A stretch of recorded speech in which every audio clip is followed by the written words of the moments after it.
Hello and welcome to Were You Not Entertained? I'm Daniel. I'm Rachel. And I'm James. And we are continuing with the spooky season coverage. This time we're going to be talking about Jennifer's Body, which is a cult classic at this point. Yeah. Yeah. Look, I'm just going to get my controversial opinion out of the way. I love this movie. I know most people think it's awful and cringy, but I think it's fantastic. Well, that's why it's a cult classic and not a real classic. Yeah, exactly. It's so bad it's good. It kind of falls into that category. See, I don't know that I even think it's so bad it's good. It does. The dialogue is cringy as hell. I loved the dialogue. It's like my favorite part of this movie. I had never seen it until like this week. This was the first time I ever watched it. I kind of was like, sure, we'll watch it. I don't give a damn. And I heard it wasn't as bad and that there's good reasons to like the movie. But yeah. Oh my goodness. I loved this. It was so funny. And it's really self-aware. It knows exactly what kind of movie it is and leans into it and doesn't take itself too seriously. I love the use of voiceover in it because it kind of intentionally degrades the movie's quote unquote film quality. And the dialogue, the one-liners are so funny. Oh man. Yeah. We'll get into that later when we get into favorite scenes, but I thoroughly enjoyed watching this. I thought it was hilarious and it was suspenseful at times, and I was genuinely curious what the hell was going on multiple times throughout the movie. Yeah. Which I can't say is something, it's not common as I would like in most movies, but yeah, I really like this. Had a great time. Yeah, I completely agree. I think the dialogue is fantastic. It is so comfortable and so lived in my opinion. Like, that's just, I mean, aside from being a little wittier, of course, but like, that's just how teenagers would talk to each other. Yes, that's what makes it cringy. It makes it amazing because this movie isn't trying to be something else. It's not trying to make them super like well thought out grown up characters. They're high school kids and they talk like high school kids.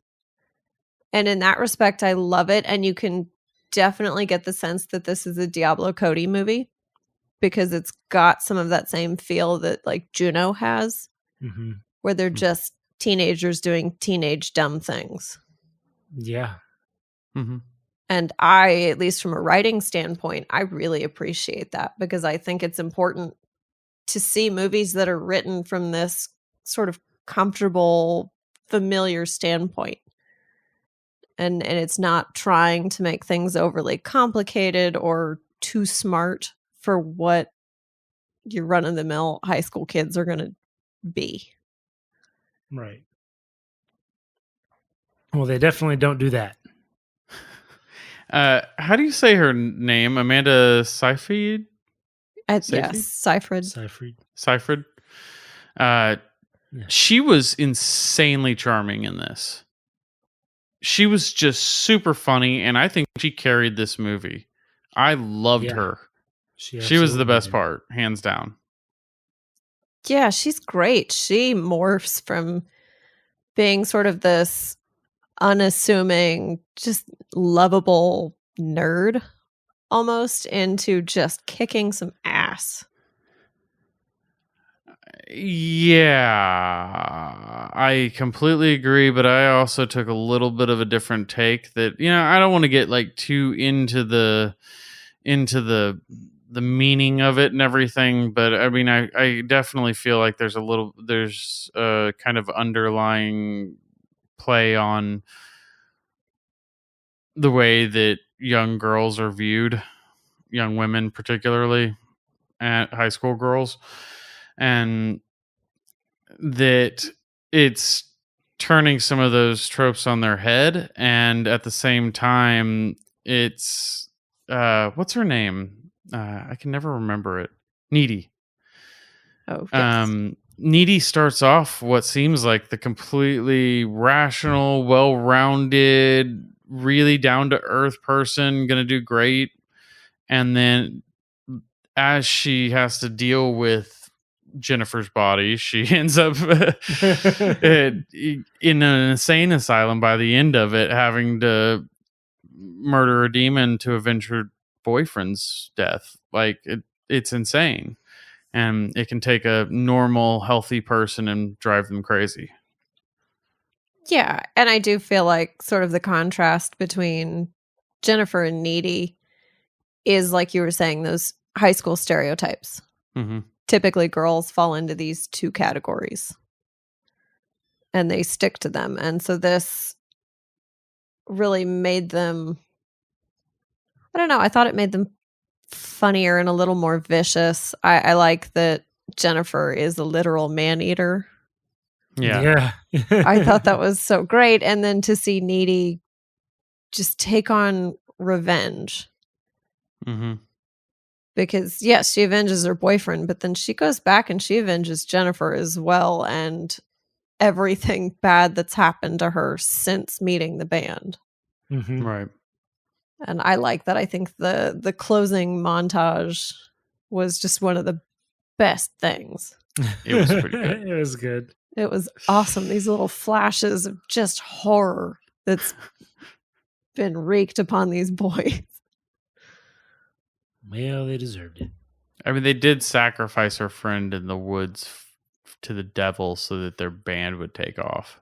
Right. Yeah. Exactly. Yeah.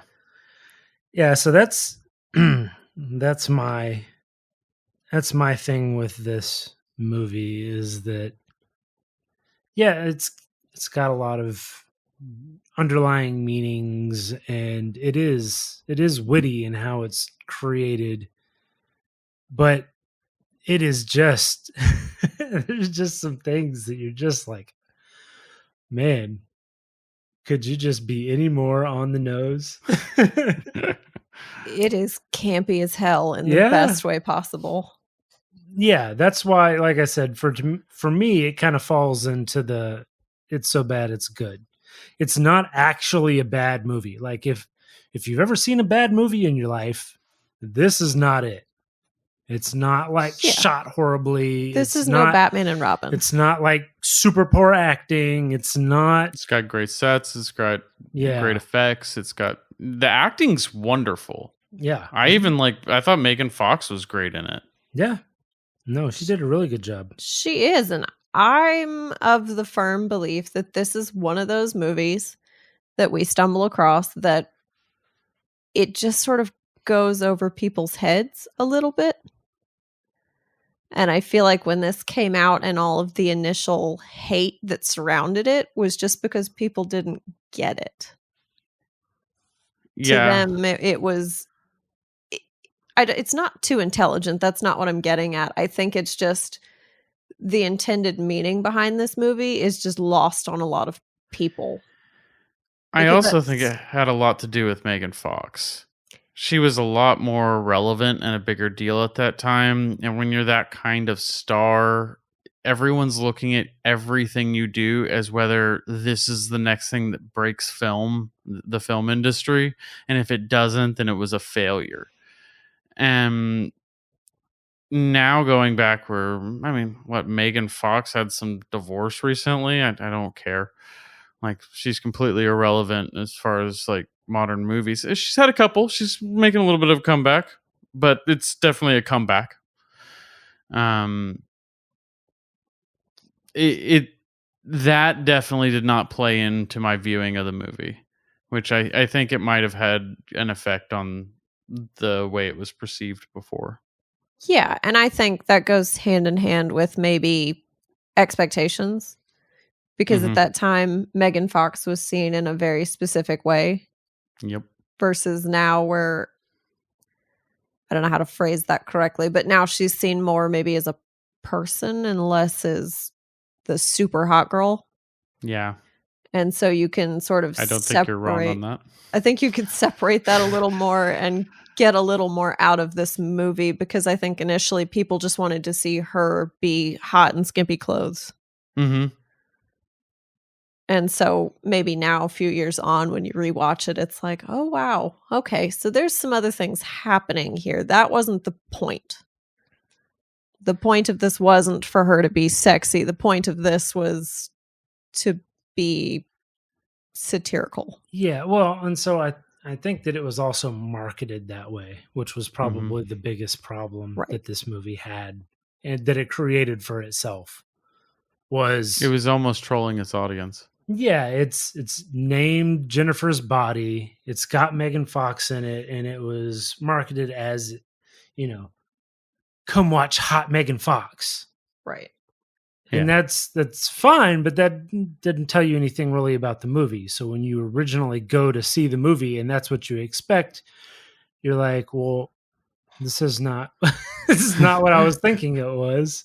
Right. And I think watching this and seeing the cast that's in it and how it's written and how it's done, you can definitely tell that this was written and directed by women. Yeah. Because there's just a different take. There's a different eye on this. Mm-hmm. Yeah, which makes perfectly good sense. I understand it in the actual realm of the movie itself, but for the marketing of the movie, they kind of did themselves a disservice. Yeah. At the time, I think it's, like I said, I think looking back at it now, when you don't have commercials running for it or any of that sort of stuff, you don't have the problem that I feel like a lot of people have when they go and watch a movie is expectations. Right. Mm-hmm. And being able to watch a movie and not have expectations of what it is or how it's going to be or any of those sorts of things actually allow you to enjoy the movie for it being what it is and not what you think or want it to be. It's not, as odd as this may seem, when you go and watch a movie, it's not your art that you're watching, it's somebody else's. Right. It's not a choose your own adventure book, friend. No, it really isn't. So I think that this kind of falls into that category of the marketing probably gave people an idea of what they wanted to see, and this just wasn't what they thought it was. Right. But yeah, I mean, go back and watch the movie and enjoy the movie for what it is. Pay attention to it. The marketing for it, how it was marketed is kind of what it is. Like she is supposed to be the hot girl in high school that is literally a man-eater. She's a succubus.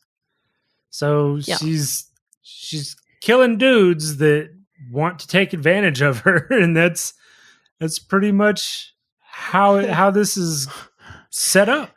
Dare I say this movie was just a little ahead of its time. I think it's it though? Nah. I think it's much better received now, in a time when If you know anything about women serial killers, this was not ahead of its time.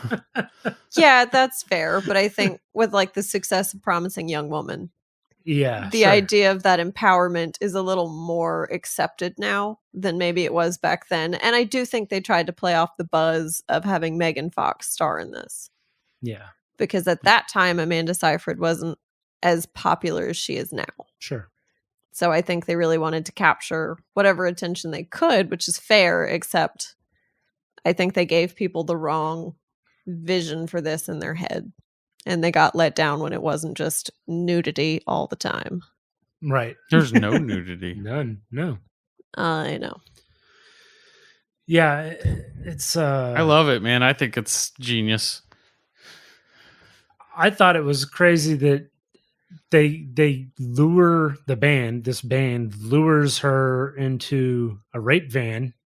This is essentially what this is. To go and sacrifice her near some like At Devil's Kettle. some sinkhole sort of. Yeah. It's like a waterfall that goes into who knows where. Yeah. Which is apparently, just a few miles away if they were paying attention. Anyway, yeah, they want to be famous. So why not kill this virgin Why not that's not a sacrifice this virgin in the Oops. woods? Yeah. No, I Man, like. it's so ridiculous. I love it. Yeah. It is. It's great. I have a lot of fun when I watch this movie, just because it's funny, and you do have a tendency to pick up new things in the dialogue because it's just like, what the It is hell? just one-liners right after the other. You don't always catch them, and I didn't on the first watch of this. I didn't catch that the whatever their awful hit song is pretty much playing in the background Low through Shoulders the whole hit song, movie. the whole movie, The whole time. Yeah, I was like, I don't know who they hired to make this song, but they are milking that money. Because like it is literally playing every time music's going. Well, and that's so in the very, very beginning when you first meet Needy in the asylum, I didn't realize that was the music that was playing, was that specific song. Mhm. I thought she was just really annoyed at the constant obnoxious music. And then when I I didn't watched know that it either. Yeah, when I watched it again, it's that same Low Shoulder song. Yep. that's That's hilarious. Oh my god. Yeah. Ugh. Yeah. It was. There's very few parts in this movie that I can think of where it wasn't playing at some point. Well, that and then I don't blame her for going and killing the baby. mixed with their like very of the times alt metal music that they threw in there. Yeah. Yeah, I liked it. I like a lot of the things, pretty much everything about this movie. The music, the styling, the writing, it's just all good. The fact that they can never get the name of the city right. Yeah. Devil's Crock Pot or whatever. They just call it whatever comes in their head. Yeah. It's got a lot of things like that if you're not really paying attention, it's easy to miss. Yeah, the detail's so high in this. Yeah, it really is. Yeah. We're ready to do the favorite scenes, or is there anything else you guys wanted to cover? No, I No. think Yeah, I'm good we're with good. favorite scenes, I believe. Right on. How about you, Rachel? me. Yeah, Okay. you start. So I'm going to make a quick mention of my favorite line in this movie because it's not my favorite scene, but my favorite one-liner of this whole thing is when Needy is hovering over Jennifer about to stab her with the box cutter. Mm-hmm. And Jennifer goes, "Do you get all your weapons at Home Depot? God, you're so butch." I love that line. I laugh at it every time. But my favorite scene would have to be sort of their showdown before that at the pool, where Jennifer has lured her boyfriend Chip. Mhm. Was that his name? Chip? Yep. Yeah, Chip. Chip. She's lured Chip to the pool and she's going to eat him, and Needy's come to save him in her awful shiny prom dress. Worst It prom is- dress ever, man. It is the worst. And it's such a good scene, the fight between them and the dialogue that's flying back and forth in this disgusting filthy pool, Uh-huh. and Jennifer sort of hovers out of it, and Yeah. she's like, "I'm so powerful I can fly," and it just has another one of those great lines that "I'm gonna eat your soul and shit it out." It's just it's such a good like teenage angst. She's kind not of really line. flying. She's just kind of hovering there. God, do you have to undermine everything I do? Yeah, it just and like most scenes in this movie, the dialogue is so good. And this was Yeah. one of those. Even though they're fighting, they're still spitting these petty one-liners back and forth at each other. Yeah. And it's great. And Jennifer looks so intense in her like floaty, soaking wet and dirty kind of state. It's one of the times that you really see her looking less than perfect and less than human. Mm-hmm.